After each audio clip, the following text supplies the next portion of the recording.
Добро пожаловать, уважаемые гости. Позвольте поприветствовать вас от имени Народного собрания парламента Республики Абхазия, от себя лично. Для нас очень важно развивать и укреплять контакты с представителями парламентского собрания Союза Беларуси и России. И благодарим вас за проявленную вами инициативу сегодняшней встречи. Я думаю, сегодняшняя встреча первая в своем роде, и она будет полезна для обеих сторон. Насколько вам известно, в марте текущего года в Республике Абхазия состоялись парламентские выборы. Парламент начал свою работу в апреле месяце.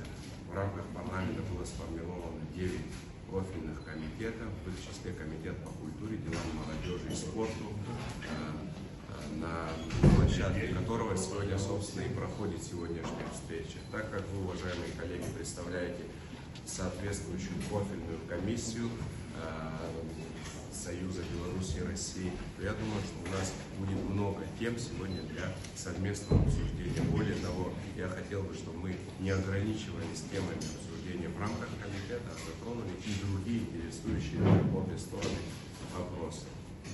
Также хотелось бы подчеркнуть, что абхазо-российские межпарламентские отношения складываются на протяжении всего времени. После распада СССР и мы очень дорожим связями абхазских коллег с нашими российскими коллегами.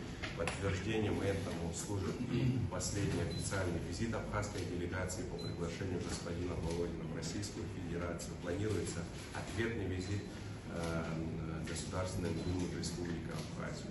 Что касается отношений с парламентским собранием Союза Беларуси и России, нас связывают отношения, которые в октябре 2023 года, которым исполнится 15 лет, с 2008 года. Как вам известно, на заседании сессии в октябре 2008 года в Москве в ответ на обращение парламента Республики Абхазии и парламента Южной Осетии было принято решение о предоставлении парламентам наших республик статуса постоянных наблюдателей в рамках соответствующего объединения. И мы всегда будем благодарны руководству парламентского собрания и его депутатам за поддержку. Для нас это было очень важное решение. Уважаемый Сергей Георгиевич, отдельно, пользуясь случаем, хочу выразить вам личную особую благодарность за помощь во взаимодействии по всем этим вопросам. Помощь абхазским коллегам, юго-осетинским коллегам, коллегам из Белоруссии и коллегам, конечно же, коллегам из Российской Федерации. Низкий вам поклон за это.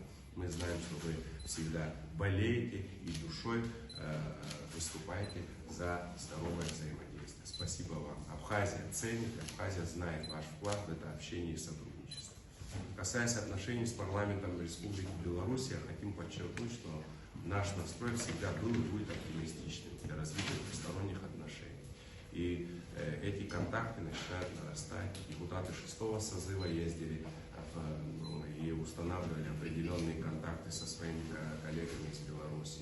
И, конечно, мы не можем не сказать о последнем визите господина Лукашенко в Республику Абхазия. Для нас это очень важный сигнал. Мы эту информацию и народ Абхазии воспринимаем абсолютно позитивно и уверены, что этот визит и ваш сегодняшний визит даст новый импульс нашим взаимоотношениям. От имени депутатов Народного собрания парламента Республики хочу подтвердить нашу готовность к активизации отношений с парламентским собранием Союза Беларуси и России в интересах народов наших стран.